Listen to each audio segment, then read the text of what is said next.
Welcome to Premium Cashflow Real Estate Investing Podcast with Sakar Cowley. During this program, you will hear guest experts sharing their experiences, best practices, and market insights. We discuss investing in multifamily apartment complexes and how a busy professional can passively invest hassle-free in various opportunities. Your host, Sakar Cowley, owns millions of dollars of assets and has done thousands of value-add projects over 20 years now. So listen in for insights. Here's your host, Sakar Cowley.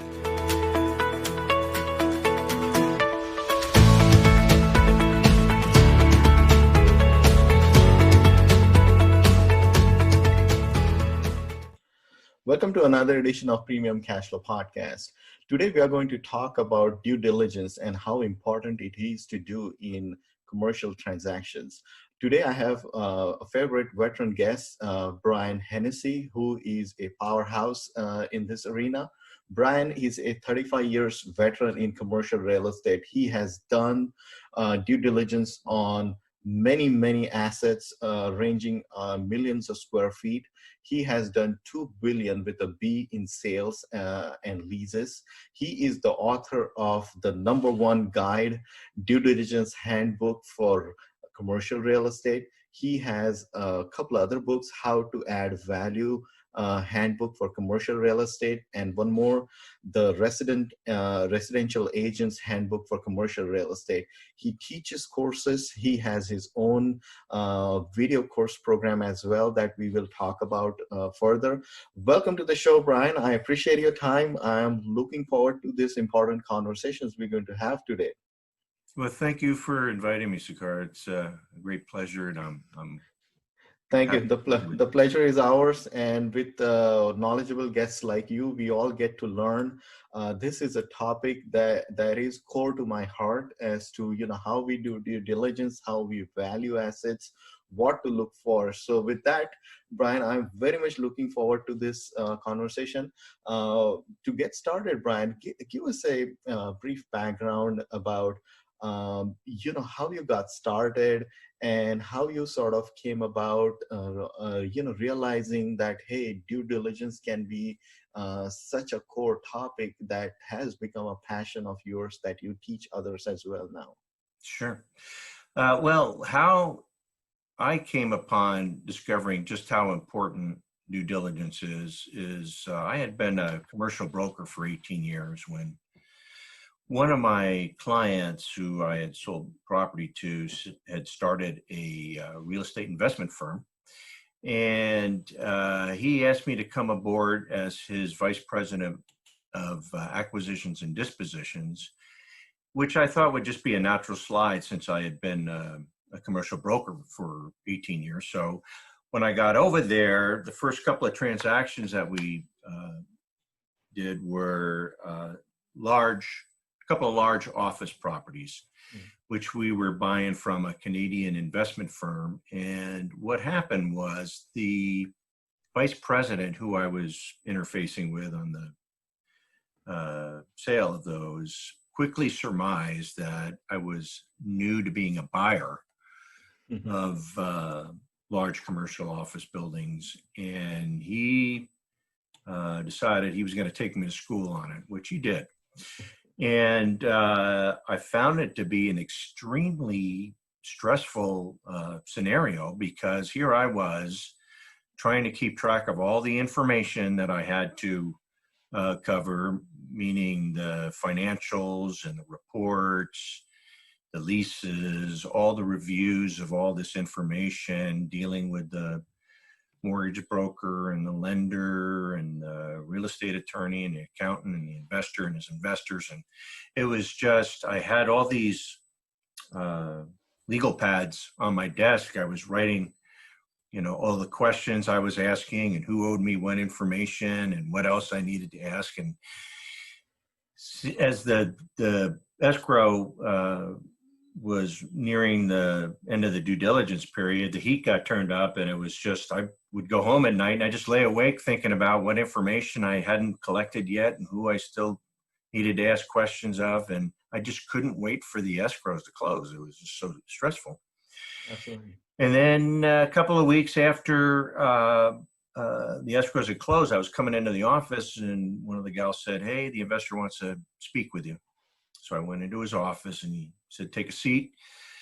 And he closed the door behind me. And then after a long silence, he said, I just want to know how you missed all this information that, we had gone through with the building acquisitions. And I said, I'm not sure what you're asking here. And then he proceeded to tell me about the different stuff that we didn't come up with. Mm-hmm. And I just said, well, I didn't realize, I hadn't bought properties like this before, so I wasn't exactly sure. And he says, well, I think I made a huge mistake hiring you as my vice president of acquisition disposition just because you were a broker for 18 years, which quite frankly, I was beginning to believe he was right, and well, I could say, I'm sorry, I didn't realize it. So that night when I went home, I was tossing and turning and saying, how did I miss all that information? What could I have done differently?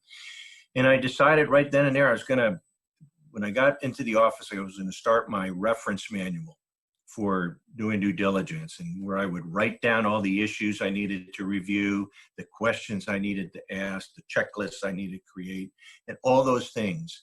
And what happened was I did that over a period of, it ended up being like 5-6 years, but when I was there, it was about 4 years. We bought over 8 million square feet of properties, and we were just a little group. So we had a lot of properties that we were buying all over the country.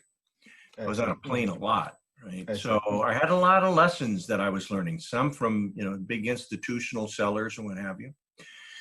And what happened was after 12, let's see, how long was I doing it for? It was about 7 years, I think it was, that I decided that, I was getting back into the brokerage arena. And what happened was I wasn't really sure. I had been out of the brokerage business for a while, and I was trying to figure out how to differentiate myself. So I decided to take my reference manual and put it on Amazon as an investor handbook for due diligence. Mm-hmm. And never think it was ever going to sell one copy. So I wouldn't even pay the money to have a professional cover done. So kid in the office made the cover for me. Mm-hmm. And I put it up there, and what I found was people started buying it. So I thought after the first few sales, I thought some friends and family bought it, but after about 5 more sales, I just said, I don't think I have that many friends and family that would buy this book. So somebody must think it's useful. So I decided to start adding some stories to it. I've had a professional cover done and eventually just put it back up on Amazon, and it took off, and it ended up being a #1 bestseller, and it has been a number of times. And it still blows my mind that it's still one of the top selling commercial real estate books. But I say that because I think that a lot of people just weren't really aware of it and the importance of it. And what I found out is really the crux of real estate investing. And I still believe that. And I still tell people, unless and until you've been in that position and really are taking it seriously, you're really just basically scratching the surface when you're conducting due diligence. You're correct, Brian. And what you describe and what you write in the book is a topic of, like basically you're pouring in all your experience there. It's not something that you can just gloss over and, like sort of just pick it up. This is something that's learned over the years, looking at different assets, different submarkets. So it's really a compilation of your years of work that you have done, So I was going to say a lot of mistakes were made. A lot of lessons were learned the hard way. Some of them very costly. And somebody told me, hey, Brian, you're going to have a book 10 years from now, when I was starting out or whatever at that time. And I would have said, I'll pay you whatever you want for that book.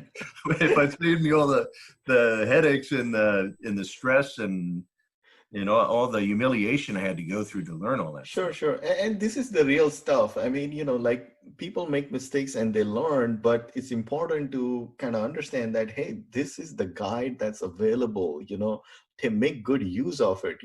So with that, Brian, help us understand for some novice person who doesn't know what is due diligence or what exactly different forms it takes into a transaction when you talk about due diligence. Well, what I tell people is it's really when people say, well, what do you, when you're talking about due diligence, you kind of know what you're talking about. You have to do your homework, but what do you mean specifically? And I say, you really have to become a very good detective. You Sure. need to learn how to investigate a property investment opportunity that you're looking to get into, because the seller is not going to hand you a list of problems. They're hoping that you don't find any, and that you're just going to close, and whatever problems that come with the property, you're going to own when that happens. Right. So, and then you and I are talking a little prior to jumping on the podcast here.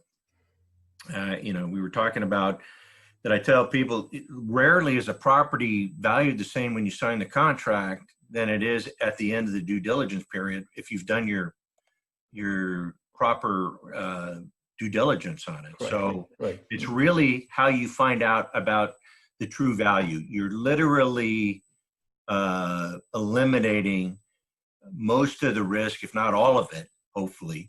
Right. And you're also finding wherever those hidden value enhancers are.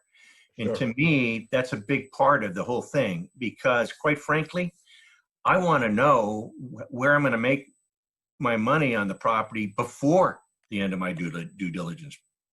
Absolutely, absolutely. And with that, Brian, let's maybe touch upon, let's go into the physical due diligence. Like what's involved. Like let's say if we are talking about a multifamily transaction, right? How would you approach those things? Or what things you should be looking for? Okay, well, if it's multifamily specifically, obviously you're going to be going in with, a contractor, inspector who knows their stuff, hopefully, and I would qualify this to say that they are very experienced at multifamily properties. If you're looking at, a C property, then you best know, and your inspector should know that the type of wiring and what have you that's in there is going to have an impact on, whether or not the property can get insured. We can say, well, they obviously haven't insured now, so you can get insured. Not necessarily. Things are constantly changing. Absolutely. So you really need to know what you're looking at. And equally important is you really need to know the metrics that you're looking at as well. And that would be, is there good population growth, good rent growth in the area?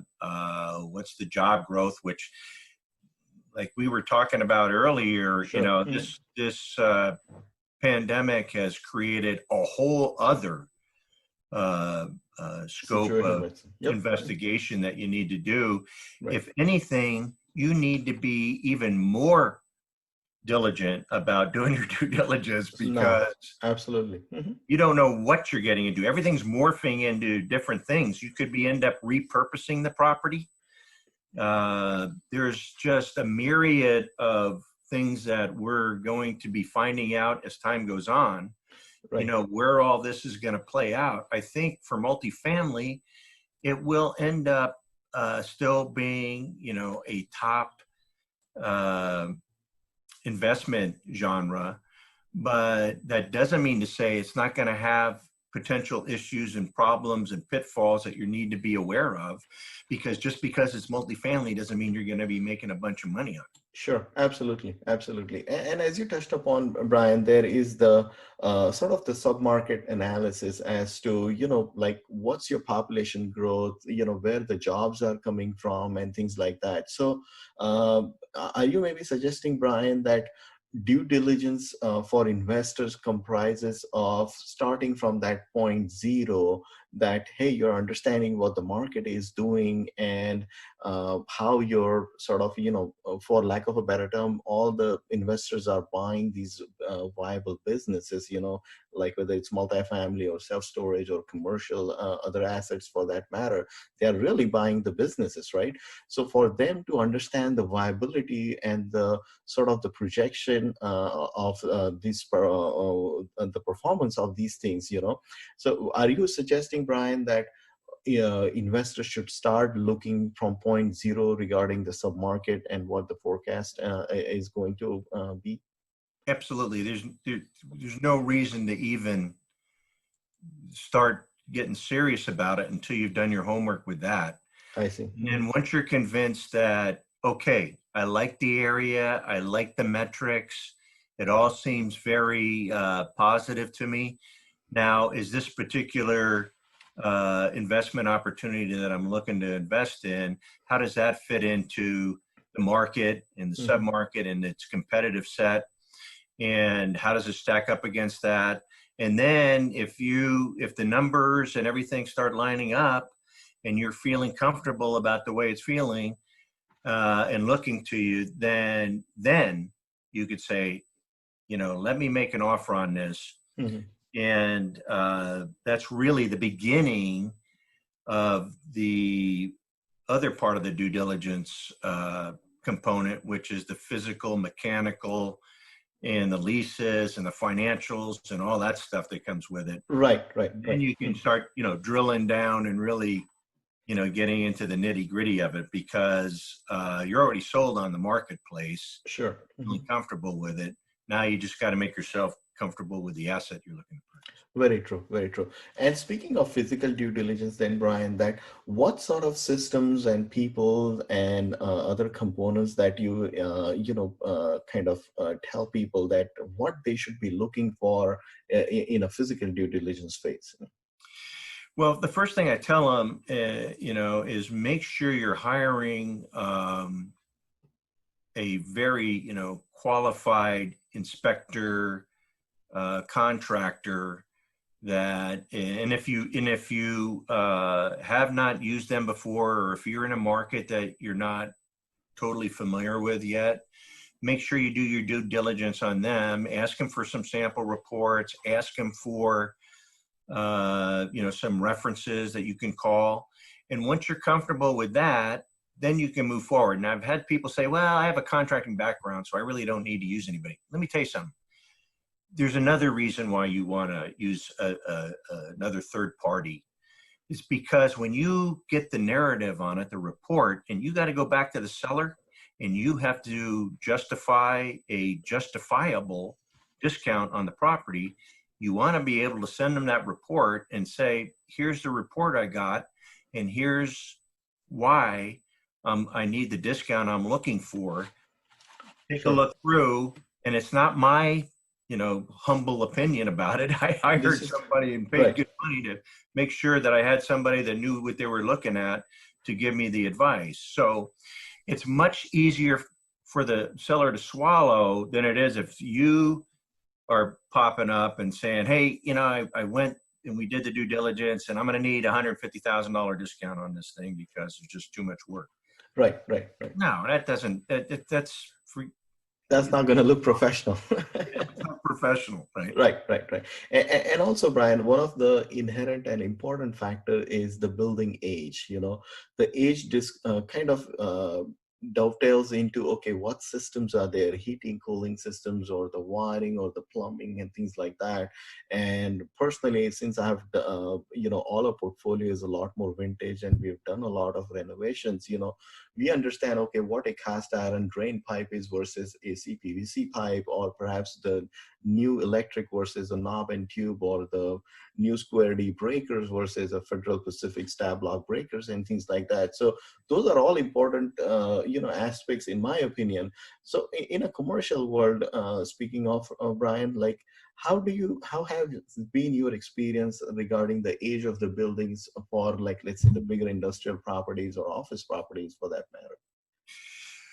Well, again, it depends on what your investment criteria is. If you're going to be delving into older properties that come with some inherent risk with those things, right? Sure. Mm-hmm. For instance, let's say you were buying an office property and it was 35 years old or over 30 years old, whatever, and you're looking at, HVAC units or could be elevators, could be a number of things in there. Sure. You're in California where I'm located, they have a lot of energy requirements, upgrades that need to be handled when you're dealing with that. So you have to be well aware of what you're stepping into, because where I see people get into trouble is they're looking at the price per square foot they're buying it at, not really doing the proper financial analysis and homework that they need to do to find out exactly what it's going to cost them to retrofit. Sure. And I give tips in the book and in my course, walk people through that, because that's where I see a lot of people can get tripped up, and you don't want that to happen. You should be, when it comes to your financial analysis, that's something you're doing during the whole time you're doing your due diligence. You're constantly tweaking it and adjusting it, and as you find new things that are coming up that are going to affect the cost and the expense that is involved, you need to plug that in, because the last thing you want to do is end up owning it and then having to go to the investors, or worse yet, even the lender, and say, we underestimated something. Yeah, I underestimated. I didn't know we were going to be needing to come up with this extra money to do this. Right. In which case, they're going to be not too happy with you and probably be changing a bunch of the terms in the loan agreement before they give you any money to fix anything. That is, if they're willing to even do that for you. Right. So, Brian, speaking of that, what are some of the mistakes you have seen, various folks over the years make during this phase of due diligence? Like something not done right can cost you this one. Give us some examples about it. That's a good question. There's a lot of things that can happen. Sure. Some of the things have been like they didn't go down to the city and ask the person at the desk at the building department or whatever the case may be, the municipal department there, to say, hey, is there any upcoming compliance codes that are coming up that I need for this property I'm looking to buy? Are there any issues, any violations I need to be aware of? These are things that, is there any, street widening or highway widening that's going to happen out in front of the property I need to be aware of? Those are the kind of things you want to be aware of, because let's say you're buying a retail center or something, and all of a sudden, we're going to be widening that highway in the next 18 months. Sure. And your ingress, egress is going to be very difficult. Oh, great. That's going to affect tenants. Probably going to be losing some. Sure. So these are things, or there's a sprinkler, fire sprinkler retrofit that's going to have to be done there in the next, 24 months or whatever. Oh boy. Right? All of a sudden it's like, whoa. Yep. Big number here. We better start, factoring that in. Right? Sure. So those are the kinds of things I see people just kind of skip over and not really pay attention to, and then they own the property. And it's like, oh no, they never told me about that. Right.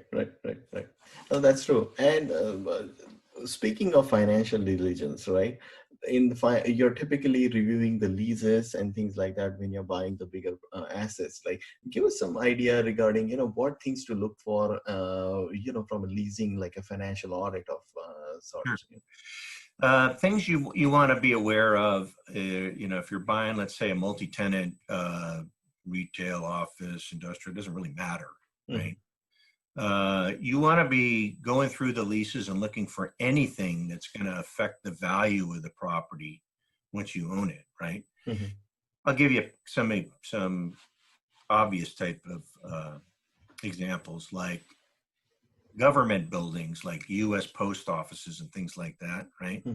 They're notoriously known for having these fixed rent increases throughout the term of the lease, and they can be 25, 30-year leases. So Mhm. I've looked at people's leases for these things and actually helped them negotiate some of them that, they were paying at the time, which seemed like a decent rent, at 60 cents a foot, and 15 years later, they're paying $1.25 or something, Sure. and the market's now at $2.50, $3, and they still got 3 more 5-year options with this stuff, Right. So those are the types of things, any kind of fixed option rents, any kind of termination options that they have. Mhm.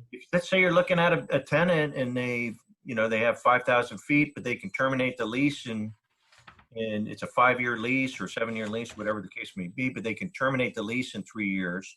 Guess what? The lender's only going to give you credit for 3 years on it. Mhm. Mhm. Could be contraction options in there. They can reduce their space from 5,000 down to 3,000 Mhm. after 24 months by giving notice. Well, you want to know that, right? Sure. You Absolutely. want to find out, geez, that's going to impact the value of this property here. Correct. Refurbishment allowances, free rent, anything that is going to cost you as the owner of the property. Mhm. What I negotiate is anything prior to the end of the due diligence that I'm buying in, I get a credit for if the tenant is if it's gonna cost. Mhm. Mhm. Interesting. Mhm. I see. And Brian, speaking of like, let's say the legal side of these things, like for example, how a organization structure is or the title issues and things like that, right? What would you advise we look at it on the legal side of the assets, basically? You need to have a very, very strong, qualified real estate attorney on your side. I Mm-hmm. always say that, a good real estate attorney is worth their weight in gold. Okay. If they're really on top of it and they really know their stuff. I always say it's, make sure you have a deal making attorney as opposed to a deal breaking attorney.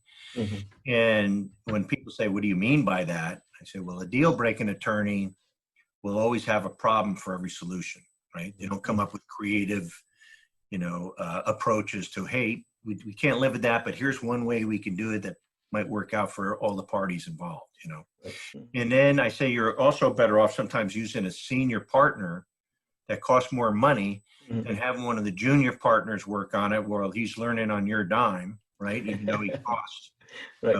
$200 an hour versus $450 or $500, whatever the case may be. Mm-hmm. So, and then I'd ask them, hey, who's going to be working on this? Are you going to be doing most of the work? If you're the senior partner, okay. How much is the junior partner going to be working on this? I want to know. And then also I try to cap the legal fees on, say, look, we're buying this building. I don't want to give you a blank check here. Why don't we just cap it at X and see if you can come up with a number, right? Right. Most law firms are willing to do that. If you're going to use a big name law firm, it's harder for them to do.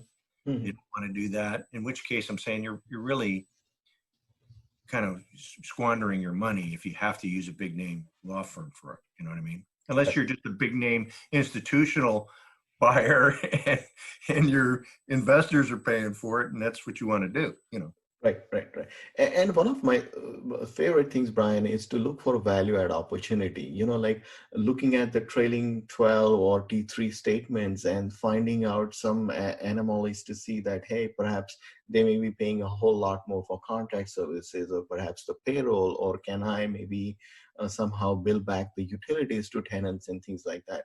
Could you maybe share some examples or some guidelines around how someone should analyze a T12 and how to spot some inaccuracies within that? Yeah, it's, what you want to see is you're looking for trends. And I say ask for 3 years operating expenses if you can get them, at minimum 2. And depending upon what type of property it is, if the landlord's covering the expenses, like a lot of the office leases are in multi-tenant office buildings, then they want to see a trend if there's, let's say, utilities are bumping up. Right. Or, those are the types of things you want to analyze expenses. I'll give you a story that happened to me, actually. I was buying a building, and I went there one evening and saw a security guard standing in the lobby of one of the buildings. And I said, what are you doing here? And he says, I come in at 6 and leave at 10. And I said, but who are you working for here? And they go, oh, it's this whatever the tenant was, had a training program going on 3 days, 4 days out of the week, or something like that. And I said, okay, thanks very much. I said, what are you looking for, though? What's the problem? And he goes, they had some issues with somebody. They're when they have breaks, people will go outside and take a break and have a smoke or something. They come back in, and somebody left the door open one time, and so somebody came in and hid, and then broke into the suites. So I said, okay, thanks for sharing. So the next day I called up the tenant and I looked at their lease, and I saw there's nothing in there that required the landlord to have a lease in there. I mean, a security guard. Right. So I said, we're not required to have a security guard here. Therefore, you'll be picking up the expense on this, which they did, and it ended up being like something like $40,000 a year or something like that. Oh my God. Woo. Yeah, it's a big number. Right. So these kinds of things can come up. You might find that a certain tenant in there has got a lot of air conditioning use because now they're running 24/7 skeleton crew at night, and they have to run the air conditioning all the time.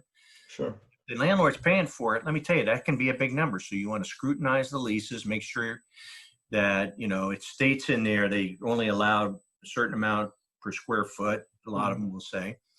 And then you could say, hey, we're going to put a sub-meter in, and we're going to start sub-metering, and you're paying the differential on the thing.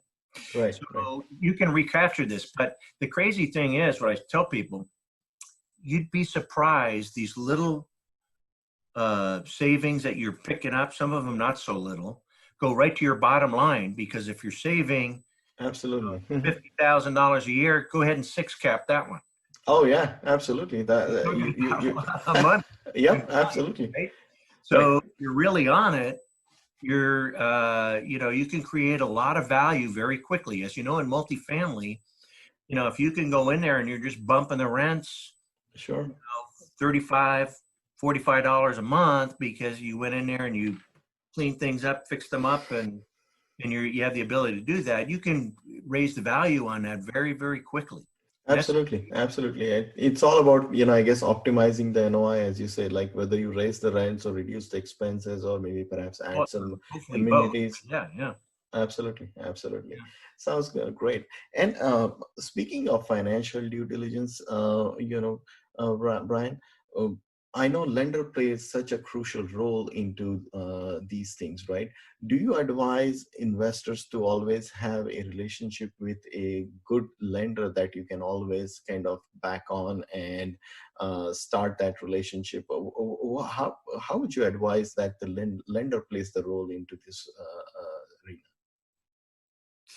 I'm a big believer in having relationships, not only with lenders, but also with mortgage brokers. If you have a couple of really strong mortgage brokers that you work with, they're one of your greatest allies that you can have, because they know how to work the lenders. The lenders, don't forget, their main objective is to get as much as they can for themselves. Right? Sure. The mortgage broker, they're only going to get paid when everybody's happy. So sure. If they're truly a strong ally of yours, and they're going to go to bat, and they're going to work those lenders against each other, right? And some of them are very adept at doing that. So I highly recommend that as you're growing your real estate investing business, that you develop strong relationships with 2 or 3 of them, and I tell them, if you're going to use 2 of them while you're, going out for a loan, make sure you find out what lenders each one is going after, so they don't step on each other's toes and you de-incentivize them from working hard for you. Right. Now, in the book, Brian, you mentioned about tenant interviews, right? And it seems that that is a crucial piece that I haven't heard anybody talk about, saying that, hey, during your due diligence phase, request the seller that, hey, we are going to interview some of the tenants. That was a bit of a surprise to me. Could you maybe share some stories or the importance of, how you came about recommending doing the tenant interviews on the existing leases, Sure. I will tell you that it's the single most important source of information that you're going to use when you're buying a leased commercial investment. And the reason I say that is many times the tenants will have been in the building longer than the owners have owned it. Sure. In fact, I've had sellers of buildings tell me, "How did you know that? I've had this building for 14 years. I never knew that." It's because you probably never asked those questions of your tenant before, like I did. But what I tell people is, do not pass up the opportunity to interview the tenants. If you're going to get pushback, generally, they'll say, "No, I don't want people talking to my tenants. I don't want anybody talking to my tenants until I know I got a deal." And it's like, well, wait a second. What are you trying to hide here? Well, nothing. Well, then there shouldn't be a problem with me talking to the tenant, right? If they continue to tell you that, they're hiding something. There's something wrong, right? Right, something's wrong. They don't want you to find out. And I can't tell you how many people have told me over the years, "No, I tried to interview the tenant and he said no. And then I found out 6 months later, this big tenant there went bankrupt." Yeah, guess what? They didn't want you to know that they were going to go bankrupt. Right. Interesting. Start looking around, you go into a big space and you find there's, 4 people in 10,000 square feet. Red flag should be popping up. Sure. Saying, "Hey, what's going on here? How come you guys, you get financial?" Right. I've actually passed on deals because of what I heard in the tenant interviews. Sure.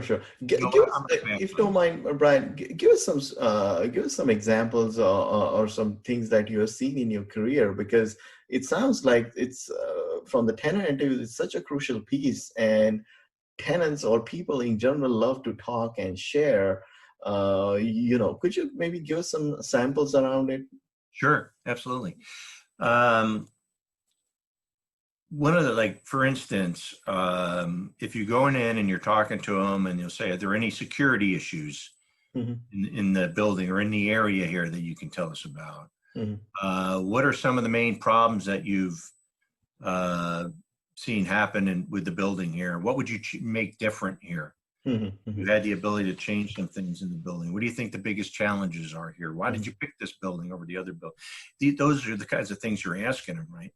Sure. And sometimes they'll tell you things like, "Oh, there's a bunch of security issues here that we've had over the years, and constant break-ins in the garage, and the windows have been leaking terrible for years. They haven't replaced the seals on them, and we have constant issues with the elevators," or whatever. If you're on the top floor, you're looking for evidence of roof leaks, and you're asking the tenants, "You ever have any roof leaks up here?" "Yeah, every rainy season we have roof leaks up here." So you're paying more attention to what's going on with the roof. There's a bunch of stuff. Sure. You have any pending litigation going on with the landlord currently? Oh boy. Usually not, but every once in a while, yeah, we've had a dispute over some overages that they charged us when they were building out, and we're not paying it, so they're litigating it. And okay, thanks for sharing that. Then I just go and I talk to the seller and go, "You've got a dispute with this tenant. It's got to be cleared up before we close, or we're getting a cut." Right. Interesting. So also, the other thing I was going to tell you is really pretty critical is interview the vendors of the property. I found out tons of information about the physical condition of the property by interviewing vendors. That is important, right? And they'll tell you a ton of stuff. You tell them, "Hey, we're looking to buy this building, and was wondering if you could shed any light on the roof, the HVAC units, the elevator, the whatever it is you're calling them about. And if they know they got a potential customer that they could, acquire, then they're going to be singing like canaries about, the issues that have been there. And I've learned a ton of information from them. Interesting, interesting. And Brian, now we are going through the pandemic right now. The impact of this pandemic is still happening. A lot of businesses and a lot of retail centers, small businesses are shut down. As things start to reopen slowly, I feel that it's not something you can suddenly turn off the lights, shut down the furnace and AC systems. Typically all these buildings and businesses are a living, breathing entity, meaning, the lights, the air conditioning, the air circulation has to happen. And it feels that we are sort of coming to another sort of a topic that's not has gotten much attention, which is the mold, the mildew problems behind these buildings, and the insurance and the litigation that may follow. Could you maybe perhaps share some thoughts on how the due diligence is going to be a lot more important moving forward, given all the COVID crisis that's going on? Absolutely. Some of those issues will be, like you pointed out, the physical issues of the property. I mean, if you want to see a piece of property fall apart real fast, just leave it vacant. Oh boy. Yeah, you just fall apart really, really quick. Accelerates the whole deterioration process. Sure. Plumbing, electrical, the whole 9 yards. But I think even more critical is when you're out there looking at properties. Multifamily is multifamily. That's you're not going to most likely change that. But other properties out there, for instance, maybe an office property, could be an industrial property, could be a retail property. These properties are going to go through a metamorphosis. In some areas, will most likely be repurposed. To be more specific, let's say you're in a downtown area and office becomes less utilized in those areas because people just don't feel they need to occupy an office space for a number of reasons. They got used to working out of their home, or don't feel like they need to be there that often, or it could be a myriad of reasons, but the health issue they may be concerned about doesn't matter really what it is, except that if they start going vacant, guess what? They're not going to be making much economic sense. So what do you do with that structure? Okay. They've been addressing that in some of the submarkets in the major metropolitan areas. Sure. Such as, pick a city like Chicago, New York, Dallas. Sure, the main metro cities. LA, right. And they're actually repurposing them as residential. Sure. The retail, that's another thing. Retail's been on its heels for a while. So this pandemic really just kind of shoved it over. It was the final shove that, was going to push it into the abyss. Right. So when you're looking at repurposing like retail centers or even malls, I was reading an article about that. Absolutely. What do you do with those big structures, right? Right. So you're talking about repurposing these for more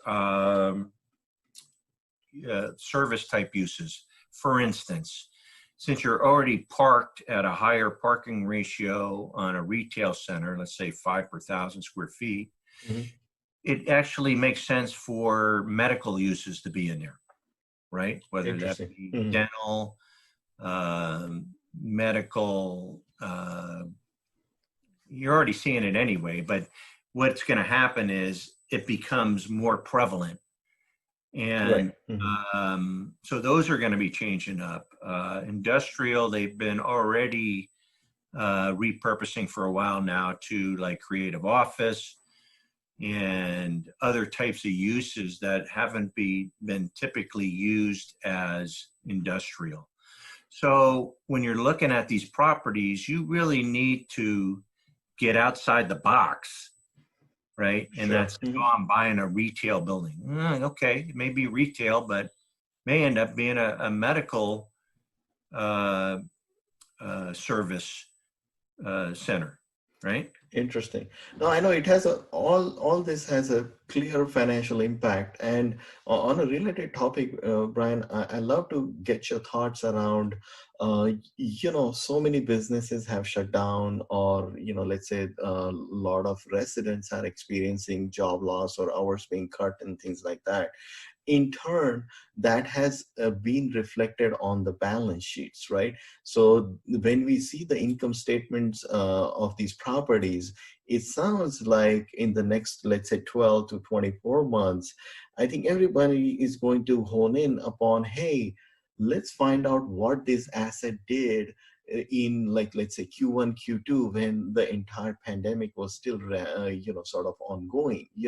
Could you share some thoughts on how we could perhaps do some due diligence around sort of the income gyrations that we are going to sort of see across the board as a result of this pandemic as well? Yes. I'll tell you, there's a lot of unknown factors out there. I won't even try to pretend that, I have the answers to all these questions, because I don't. But since I've been doing it so long, I've seen different things happen over the years. And nothing even compares to the scope or magnitude of what we're going through right now. Sure. I truly believe that, the government's going to have to step in even to a much greater degree in order to keep some of these property owners afloat, because the lenders typically don't care. They Right. just, hey, we don't care if your tenants aren't paying. If you're not going to pay up, we're not going to give you the forbearance. Or they may for a short period of time, but after that, they don't want to hear it anymore. They want their security. Sure.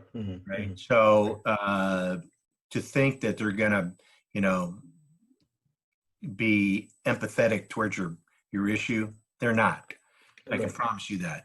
So having been there before, I can tell you. So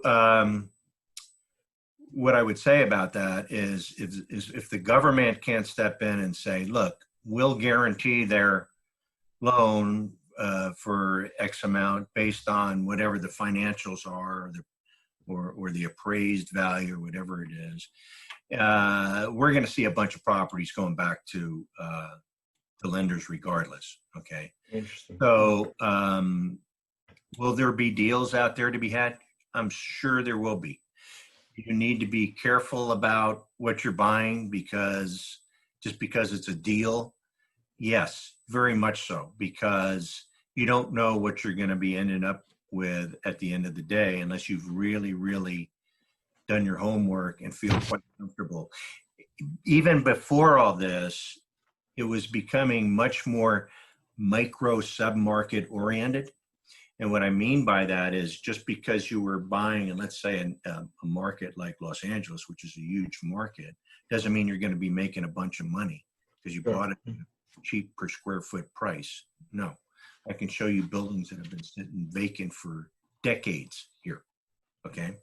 So you really, really, really have to be comfortable as to what's going on. And we hit on some of those early on in the conversation regarding job growth, rent growth, population growth, all those things. You really, you need to see a trend in a positive, very positive direction. I'm a big believer, Sakar, in, only swing at the fat ones. Don't be going in and saying, hey, this could work out really well. I think if I did all these things, I have a really good chance. No, I don't want to invest I've been doing this for too long. Sure. I don't have that many years to be hoping it corrects at some point. I want to make sure going in that I know exactly where I'm going to be making my money on this thing. Okay? Awesome. And if I don't know that, then I'm not investing in it. Okay. It's really that simple. So super important. You learn the due diligence stuff, and then be super patient, because patience is its own reward. And then the other thing I would say about that is you may have to look at 100 or more deals before you find the one that gets your heart racing going. This is exactly what I'm looking for, right? That's awesome. My homework. Awesome. I know my criteria. I know all the boxes I need to check off. This hits either all of them or 95% right. or whatever it is. Right. I like this deal. I'm gonna go for it. Right. Right. Thank you, Brian. Those are all wise words, and those are all important advice. Share with our listeners, Brian, how they can find you. And you were also telling me initially in the green room that you teach folks using your video course as well. Tell us a little bit more about that. Sure. Now, I would say in terms of the book, the Due Diligence Handbook for Commercial Real Estate, that is a reference book. That is not a book you buy and you read it and say, okay, I got some good information on that. I'm going to put it back on my bookshelf and never pick it up again. I still use it every time as my reference manual. Every time I do it, every time I do a transaction, I'm acquiring a piece of property, I will use it. Why? Because it's like a pilot with his checklist. Okay, he may have 20,000 hours of flight time, but he still uses a checklist to go over his airplane. Sure. Every time, right? Right. Why? Absolutely. Because we need reminding as much as we need learning. We can't remember every little detail, right? Sure. So you'll be looking at it again and again. The How to Add Value handbook for commercial real estate is one that I wrote because I saw investors making similar mistakes over and over and over again. Some of them fairly, obvious to me because I've been in the business for so long, but sure. I figured, you know what, this is helpful for somebody that is just getting into commercial real estate and wants to learn the fundamentals, and from somebody that's been in the trenches for a long time.